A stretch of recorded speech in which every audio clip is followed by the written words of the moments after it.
Salut tout le monde, OGN pour la chaîne OG Watches, j'espère que vous allez bien.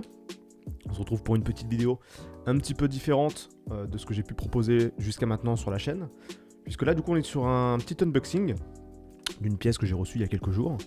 L'idée c'est de vous la présenter rapidement, vous montrer un petit peu comment le packaging est fichu, vous raconter un peu peut-être aussi l'histoire de l'achat, etc., quel a été le process.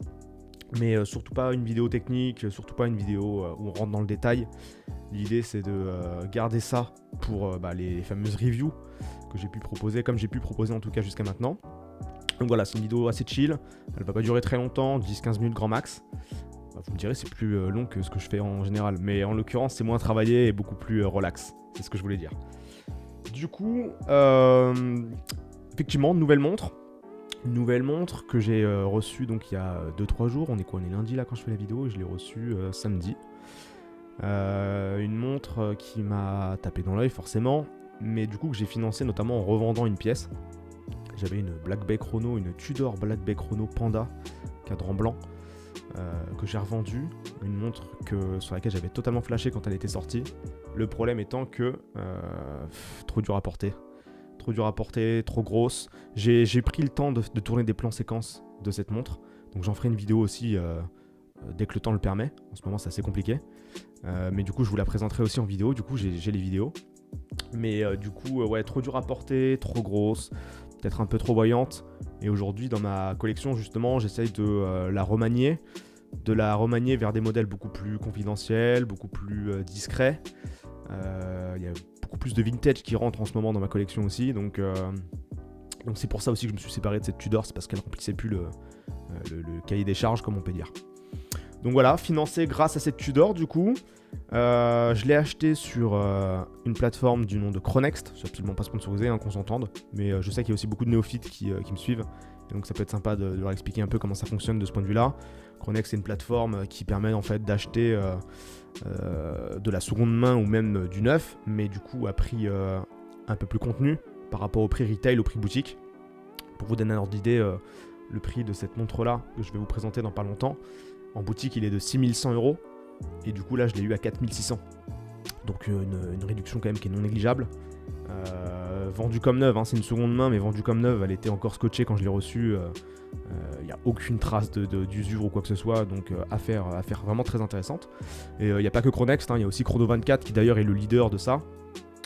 Pareil, qui permet d'acheter des montres soit de seconde main, soit neuves, mais du coup par des professionnels autres que des marques directement. Enfin bref, toujours très intéressant, il y a des bons deals à faire sur ce genre de plateforme. Première fois que je passais par Chronext, en général je passe par Chrono24, et sympa, ça a bien marché. Maintenant ils font appel à des transporteurs un peu longs je trouve. Ils ont un transporteur allemand qui de base a mis un petit peu de temps je trouve à remettre le colis à FedEx. Et pareil FedEx dans la foulée qui a mis une plombe à me livrer. J'ai mis 12 jours je crois à recevoir la montre, donc un peu longuet, ça sent que je suis de Paris etc, donc ouais, pas foufou. Bref, trêve de bavardage les amis, je vais vous présenter la montre. Je vous montre juste ce que j'ai reçu en même temps dans le packaging. J'ai reçu un petit chiffon estampillé Chronext, comme vous pouvez le voir ici. Voilà, un petit chiffon sur lequel on peut éventuellement déposer les montres. Toujours sympa, toujours sympa. J'ai reçu également une enveloppe avec dedans carte de garantie Chronext, mais également facture. Donc si jamais j'ai un souci avec la montre un jour, je peux directement l'envoyer chez Chronext. Mais vous allez le voir à l'intérieur aussi, j'ai aussi une carte de garantie Omega qui me permet aussi de passer directement par la marque en fait, ni plus ni moins. Et j'ai reçu également ce petit prospectus, rien de très intéressant. Autrement le packaging lui en soi il était assez sobre, c'était une boîte en carton noir sans aucune inscription dessus, histoire de garder j'imagine de la discrétion durant le voyage. Et je suis plutôt d'accord avec cette idée. Hop, donc ouverture standard, on a la boîte Omega classique maintenant, c'est, excusez-moi la caméra qui bouge un peu, elle n'est pas très bien fixée. Mais du coup ouais, boîte assez standard, c'est la fameuse boîte en bois laqué Omega qu'on retrouve sur maintenant tous les modèles modernes de chez Omega. On n'est plus sur la fameuse boîte rouge qu'on a connue à une époque. Là c'est quelque chose de très joli, j'aime bien cette boîte, c'est la troisième que je cumule maintenant. Bientôt pouvoir en faire une collection aussi. Mais du coup ouais non, c'est une boîte qui marche bien, efficace. Sur le côté vous retrouvez manuel d'utilisation. Bon, je sais pas si ça a déjà servi à quelqu'un une fois dans sa vie, mais voilà, la notice. Si jamais quelqu'un a besoin d'une notice pour manipuler une montre, et ben elle est là, sachez-le. Ici, on a les différentes cartes de garantie. Donc, on a la carte de garantie, la certification chronomètre et le pictogramme. Donc, je vais pas les sortir. Hein. L'idée, c'est de garder ces numéros discrets, bien évidemment. Les numéros que vous voyez là, c'est tout simplement la référence de la montre. Hein. Je vais essayer de faire un focus. Je sais pas si ça va. Ouais, voilà. Référence de la montre, si jamais vous en avez besoin, si jamais vous voulez checker de votre côté. Voilà, de toute façon, je la remettrai dans le titre de la vidéo et dans la description pour le coup. Hop. Et maintenant qu'on a fait le tour des cartes et de la notice, on va pouvoir du coup l'ouvrir gentiment. Hop. Alors, peut-être même la sortir de son... Attendez, je vais la sortir de son carton complètement. Ce sera beaucoup plus sympa, je pense. Tac. Et normalement, je crois même que... Attendez, je refais un petit focus du coup. Hop. Je crois même qu'elle s'ouvre toute seule si j'appuie là, non? Ah non, il faut l'aider. Du coup, ok, attends pour moi. Tac. Donc voilà. La boîte est jolie, hein. C'est typique Omega, c'est vraiment très très très beau. Pareil, on a une inscription Omega ici. Une très jolie boîte en vrai de vrai. Je suis pas extrêmement attaché à ça. Je vais être honnête avec vous. Qui est la boîte ou pas en soi, je m'en fous un peu. C'est vraiment pas ce qui m'importe. Maintenant, ici, elle est jolie, elle est là. Je vais pas m'en plaindre. Donc plutôt content, plutôt cool. Et du coup, la fameuse montre, vous la voyez, elle est là. Pour ceux qui l'ont reconnue, bah, c'est une Omega Aquaterra, Seamaster Aquaterra. Et pour la petite anecdote, c'est la deuxième que j'ai dans ma vie, puisque j'en ai revendu une il n'y a pas si longtemps que ça. Je l'ai vendue, je crois, en mars dernier. Mars 2022, ouais, il me semble que je l'ai vendue. D'ailleurs, sur Chronoman 4. En fait, si vous voulez, pour vous la faire simple, j'aime beaucoup ce modèle Aquaterra. C'est un modèle que je trouve extrêmement réussi. Il marche super bien. Et en fait, du coup, j'avais décidé donc de franchir le pas et de m'en acheter une première fois, je crois, en 2020. Avril 2020 de mémoire. Je l'avais acheté en 41 mm. À savoir qu'ici, c'est une 38. 41 mm, je l'avais acheté sur bracelet acier. Et en cadran bleu. Bon, c'était sympa, c'était cool. Sauf qu'encore une fois, avec le temps, bah, en fait, c'est ça que j'aime bien aussi dans le parcours horloger, c'est que on fait des erreurs, on apprend, on se rend compte que ce qu'on pensait être bien ou bon pour nous, et bah, avec le temps, finalement, ça ne l'est pas.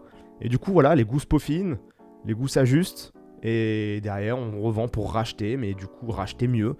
Et c'est vachement intéressant. Alors, des fois, ça coûte un peu d'argent, des fois, on en perd, des fois, on en gagne. Mais effectivement, c'est ça que j'aime bien, c'est ce côté un peu apprentissage, ce côté où on se forme un peu, très intéressant. Et du coup, comme je vous le disais, ouais, donc 41 mm bleu acier, avec un bracelet très poli. Je vais essayer de vous mettre quelques photos éventuellement de mon Instagram de quand j'avais encore cette version en 41. Mais du coup, voilà, encore une fois, trop dur à porter peut-être, trop voyante, un peu trop bling bling.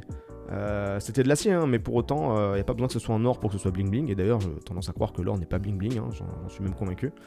Mais du coup, voilà, avec tout ce polissage, que ce soit au niveau du bracelet, bah, du boîtier également, on avait quelque chose qui, dès qu'il y avait un peu de lumière, se voyait beaucoup. Et donc, j'ai fini par m'en détacher et ne plus pouvoir la porter parce que bah, j'étais pas spécialement à l'aise avec cette montre au poignet. Donc c'est pour cette raison que je l'ai revendue in fine. Mais du coup, il y a une alternative qui est donc le format 38, hein, forcément, 38 mm, qui avec le temps, de toute façon, je me rends compte que c'est le format qui me va le mieux. Pourtant, j'ai pas spécialement un petit poignet, hein, vous le voyez, on a un poignet qui est plutôt correct ici. Mais du coup, ouais, le 38, je trouve que ça me va trop bien.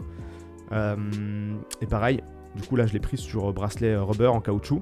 Et du coup, je trouve que le rendu est propre, très propre. Le contraste bracelet foncé avec cadran blanc comme ça rend super bien.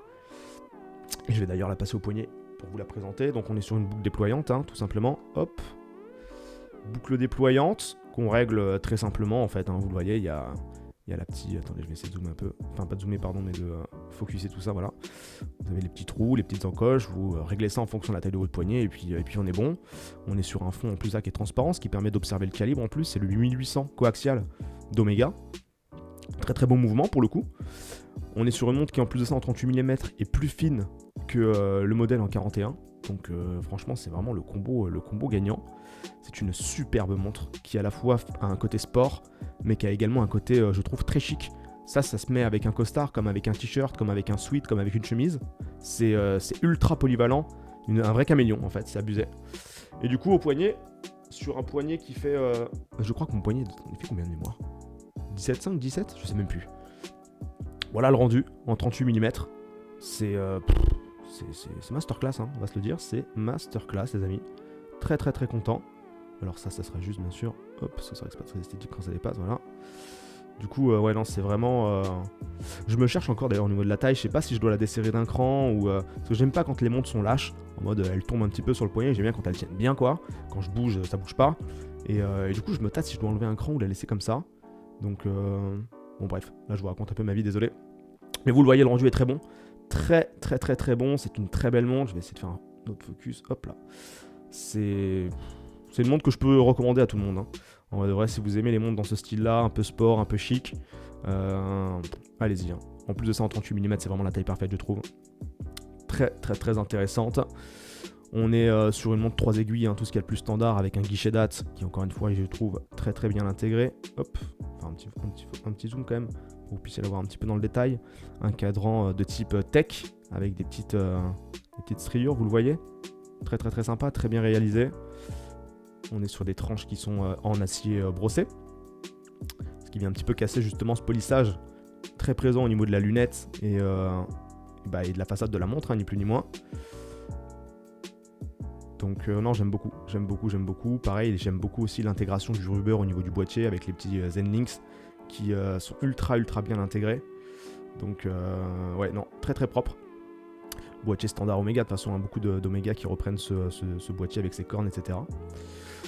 Donc voilà, écoutez les amis, c'était une petite vidéo unboxing comme je vous l'ai dit assez courte, hein. L'idée c'est pas de rentrer dans du détail, dans des caractéristiques techniques ou quoi, ça je le garde pour la petite review qui arrivera. Alors par contre les amis, elle arrivera quand elle arrivera, j'ai encore une autre review à faire avant celle-ci d'ailleurs, donc très compliqué de se projeter. J'ai ma chaîne principale autour de Age of Empires 2 pour ceux qui le savent, qui me prend beaucoup de temps en ce moment, donc très compliqué d'en dégager pour cette chaîne secondaire malheureusement, et pourtant j'aimerais, croyez-moi.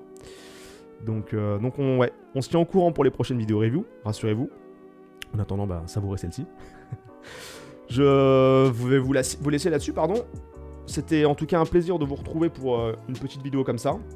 N'hésitez pas à lâcher un petit like, à vous abonner si c'est pas le cas.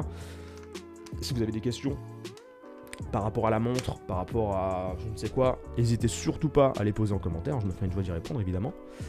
Et puis voilà, je passe un petit coucou du coup à Moonwatch FR également si tu regardes cette vidéo. Et salutations. Et puis du coup moi je vous laisse là-dessus les amis. Je vous dis à bientôt, prenez soin de vous et à la prochaine. Ciao ciao.